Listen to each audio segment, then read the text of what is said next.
Hello, and welcome to Afternoon Tea with Karen and some more of the anti-vilification stuff headed for Victoria. Mrs. Nicole Werner is a member of the Victorian Parliament for the seat of Warrandyte and a member of the Liberal Party. Her priorities include fixing an intersection, addressing rising cost of living, retaining community consultation in planning decisions, and protecting our green wedge. And 3 weeks ago, she said, The member for Warrandyte. Thank you, Deputy Speaker. I've received many emails from constituents in my electorate who are concerned about the government's proposed changes to Victoria's anti-vilification laws, which would be some of the most far-reaching changes since the laws were legislated. My constituents are concerned about their ability to speak freely on matters of conscience and to adhere to their religious beliefs without the risk of being dragged before a tribunal in costly legal battles. Their concerns are justified. If enacted without amendment, these changes would be a direct and egregious assault on free speech in Victoria under the guise of protecting citizens from harm. The proposed laws would lower the standard for illegal behaviour or speech simply to that which is likely to incite hatred and expand the list of protected attributes from 2 to 10, including sex and gender identity. Even if the harm has not occurred, the simple fact that something was likely to cause harm would be enough to put Victorians on the line for up to 3 years in prison. It is absolutely important that we have strong laws that protect people from discrimination based on their immutable attributes. However, it is equally important that such laws are not based on vague legal definitions and are open to be weaponised. The problem with making speech illegal based on vague perceptions of hate is deciding who gets to determine what qualifies as hateful speech and what doesn't. In a democratic society, many people passionately disagree about important issues. Therefore, freedom of speech is a civil liberty that we cannot take for granted. For example, in the Voice referendum last year, there were claims on both sides that the other side was spouting hate, yet scores of Australians supported either yes and both yes and no. If these laws had existed then, it could have restricted Australians from genuinely debating a very important issue. Criminalising harmful speech is not an objective standard, and it will only lead to censorship and self-censorship for fear of saying that something that could be misinterpreted as offensive. The proposed laws would cover all forms of communication, including speech, signs, gestures, clothing, social media, and even events held on private property, potentially criminalising religious teachings in churches, mosques, synagogues or schools if someone finds them offensive. Many Victorians, including those in faith and multicultural communities, have deeply held and deeply personal beliefs on sensitive issues like faith, sex, gender and sexuality, and their right to discuss and express these views must be safeguarded. Freedom of speech is critical to our multicultural society in Victoria. I might remember this, but earlier this year, I did an episode on a state-funded UK study that found that reading Lord of the Rings, 1984, and other dangerous books could make UK citizens dangerously right-wing. And just that fact alone should give you a good baseline for what we're dealing with here today, because it has gotten so much worse. Now, amid mass migration into the UK over the past few years, citizens have really gotten agitated. They have started speaking up against illegal immigration and the crime that these people have brought into their countries on a massive scale. And the government is just not having it. So in 2023, they took action to start cracking down. With legislation like the new Online Safety Act that they passed at the end of last year, the UK government now has the power to police,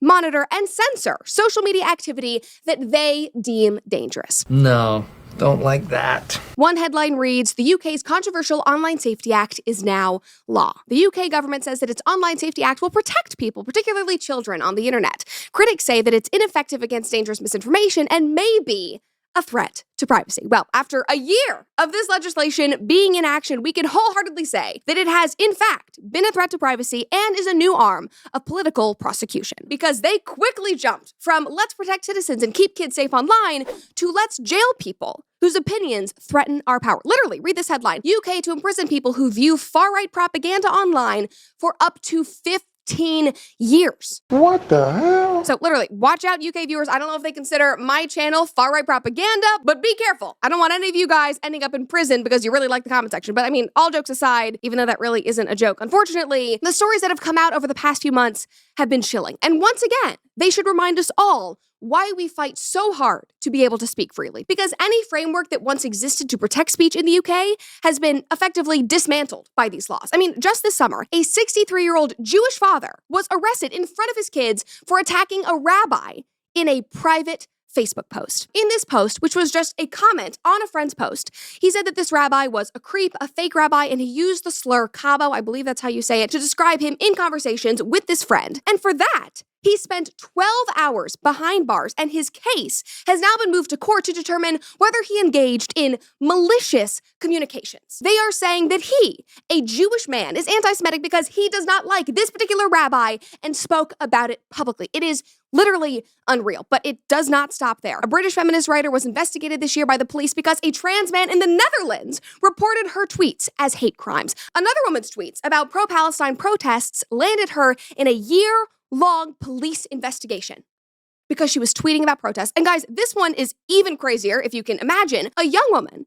who live streamed a protest that was happening outside of her work has now been jailed for 9 months, simply because the men that she filmed who were protesting were making heated and racist comments, and those comments could incite violence, according to the government, and she enabled them by live streaming the protests. I mean, now that goes into a whole conversation about journalism, that if you are covering a story, if you're posting something online, now you are enabling it just because you want people to see what's happening in the world. I'm going to say this a lot in this episode. I know, I'm warning you in advance, but this is insanity. And we're not finished. 2 men that made heated posts about illegal immigration, about the influx of Middle Eastern migrants that have come into the UK, have also been arrested because the police claim that their posts could have incited violence, even though they literally acknowledged that the men took no part in any violence or protesting. Just listen to this. Passing sentence on Friday, this happened this fall, the judge, Guy Carl KC, accepted Parler, that's one of the men, accepted that Parler took no part in the violence, but said, quote, "There can be no doubt that you were inciting others to do so." Quote, "You went on to say that you did not want your money going to immigrants who rape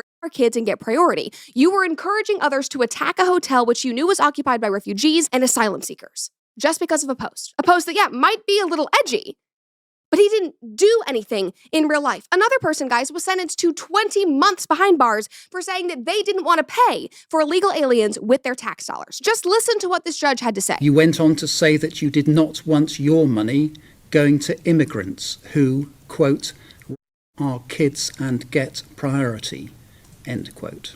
This offence is so serious that an immediate custodial sentence is unavoidable. Would you stand, please? That's insane. The sentence that I pass has been reduced by 1/3 to reflect your guilty plea. This man literally had to plead guilty because he expressed an opinion about illegal immigration on social media. That is why free speech is so important. I mean, obviously, in a sane world, neither of you posed any threat to the public. So you would usually be expected to have been released on bail, right? But clearly a political point was being made here.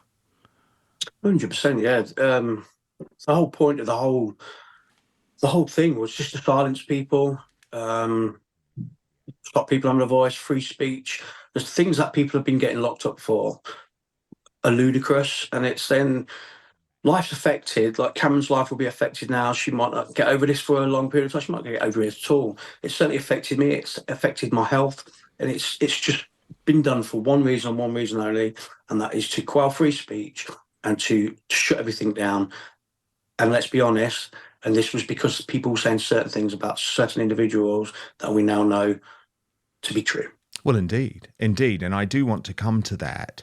But the next big decision for you, Cameron, was to plead guilty, right? Now, yeah. I would say, why did you do that? Because I don't think you were guilty for a moment. But I have spoken to others who are in this situation who felt like they were coerced into doing so. Is that your experience? Yeah. So obviously when I got took to the prison, I had a meeting with my solicitor, and he basically told me if I didn't go guilty, I'd be on remand up until May next year. Obviously, I've been a healthcare worker for 5 years. That being thrown at me, I couldn't stay on remand up until May next year. No way. Of course you couldn't. But you did lose your job. I did. And that will do. See you later. Bye.